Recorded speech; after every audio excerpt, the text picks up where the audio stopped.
Hi friends, welcome to our channel. ఆంధ్రప్రదేశ్లో మరోసారి భారీ వర్షాలు కురిసే అవకాశం ఉందని రాష్ట్ర విపత్తు నిర్వహణ సంస్థ హెచ్చరికలు జారీ చేసింది. ఉపరితల అవతారణం ప్రభావంతో రాష్ట్రంలో పలు జిల్లాల్లో వాతావరణం పరిస్థితులు మారి విస్తారంగా వర్షాలు కురుస్తాయని అధికారులు వెల్లడించారు. ఏపీఎస్డీఎంఏ విడుదల చేసిన తాజా అంచనాల ప్రకారము ఎన్టీఆర్, మైలవరం, కంచర్ల, బాపట్ల, చెరుకుపల్లి, పశ్చిమ గోదావరి జిల్లాల్లో పలు ప్రాంతాల్లో ఇప్పటికే భారీ వర్షాలు నమోదయ్యాయి.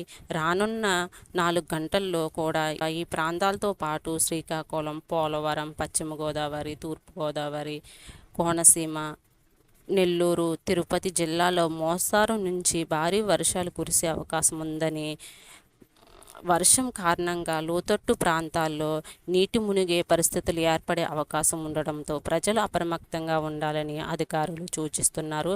అవసరం లేకుండా బయటకు రావద్దని, జాగ్రత్తలు తీసుకోవాలని వాగులు, వంకలు, చెరువులు సమీపంలో నివసించే ప్రజలు ప్రత్యేక అప్రమత్తం పాటించాలని తెలిపారు.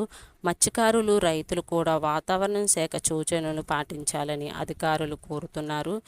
వర్షాల పరిస్థితులను ఎప్పటికప్పుడు పర్యవేక్షిస్తూ ప్రజలు అధికారులను హెచ్చరికలను గమనిస్తూ జాగ్రత్త తీసుకోవాలని సూచించారు. రాష్ట్రంలో పలు ప్రాంతాల్లో ఇప్పటికే కురుస్తున్న వర్షాల కారణంగా జలజీవనపై ప్రభావం చూపుతున్న నేపథ్యంలో అధికారులు అప్రమత్త చర్యలు చేపడుతున్నారు. ఇలాంటి అప్డేట్స్ కోసం మన ఛానల్ను ఫాలో అవుతూ ఉండండి.